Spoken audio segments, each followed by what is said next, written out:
हरि के नाम बिना ये राजा रसब हो, मिट्टी लदे कुम्हार के घास न डाले कोई। ओए होए, जो मालिक ने वचन बोल दिए कि भक्तिहीन आपका राजा भी हो वो गधा बनेगा, और मट्टी लदे कुम्हार के घास भी बार खा के आओगे, वहां उसकी कोई सेवा नहीं होती, ऐसी दुर्गति होगी। और जो मालिक ने बोल दिया फाइनल समझ लेना, कदे किसी का भ्रम हो, ये अज्ञान का भ्रम है, इसको हटाने के लिए सत्संग की आवश्यकता है। और सत्संग केवल कबीर परमेश्वर ने ही हमें दिया है, और उसी के आधार से दास आपके सामने उन्हीं का दिया हुआ ज्ञान प्रचार कर रहा है। पुणात्मा, वो परमात्मा स्वयं आते हैं इस तत्व ज्ञान को बताने के लिए। वो प्रत्येक युग में आते हैं। सतयुग में परमेश्वर का नाम सत सुकृत था, और त्रेता में परमेश्वर का नाम मुनिंदर था, मुनिंदर ऋषि। द्वापर में करुणा में, और कलयुग में कबीर देव, कबीर साहब उनका नाम रहा है। पुण्यात्मा, यदि परमेश्वर नहीं आते यहाँ पर तो हमें यह भक्ति मार्ग प्राप्त नहीं होता। हम अपना जीवन नष्ट करते रहते। कितना महा उपकार किया उस परम पिता ने आके। और पुण्यात्माओं, जो ये समागम 5 दिवस का चल रहा है,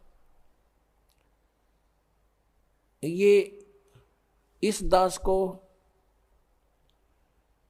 इस फाल्गुन मास की अमावस्या को इस दास को दीक्षा प्राप्त हुई थी। और परमात्मा कहते हैं, जिस दिन सतगुरु भेंटिया 100 दिन लेखे जान, बाकी समय बर्बाद गया तेरा बिना गुरु के नाम। जिस दिन आपको दीक्षा प्राप्त हुई वो आपका आध्यात्मिक जन्म है। पुण्यात्माओं, ये दिन जो इतना महत्वपूर्ण है, फाल्गुन की अमावस्या, सन 1988 को यही फाल्गुन की अमावस्या के दिन दास को उपदेश प्राप्त हुआ था मेरे पूज्य गुरुदेव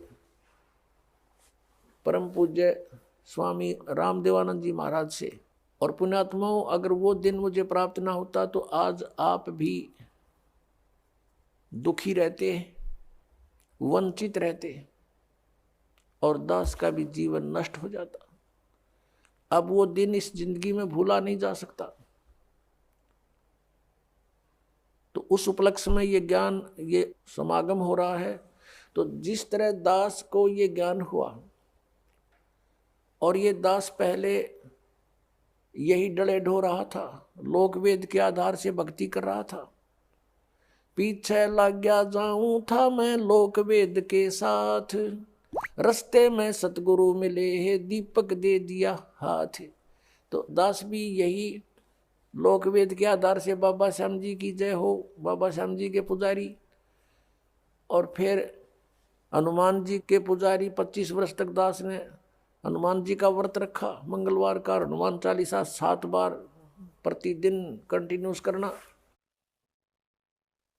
फिर श्री राम श्री कृष्ण हमारे इष्ट, शंकर भगवान भी साथ में पूज्य। यानी इस तरह का हम सारे ही पूजाओं का ढेर सारी पूजाएं किया करते थे। और जो भी घर में सुख हुआ, जैसे बच्चा पढ़ता है तो पास होता है, सफल होता है परीक्षा में, तो वो कह सोचता है कि मेरे भगवान ने मुझे पास कर दिया। हम उनके 100 शुक्र मनाते थे, सारे देवताओं के नाम लेते थे इकट्ठे।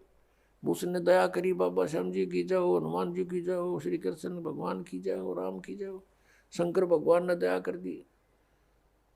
और फिर जैसे संतान उत्पत्ति हुई, प्राप्ति हुई, तो उसमें भी जय हो नहीं भगवान ना की, बाबा श्याम जी के बोल दिए इतने रुपये उसके वहाँ चढ़ाऊंगा इसके।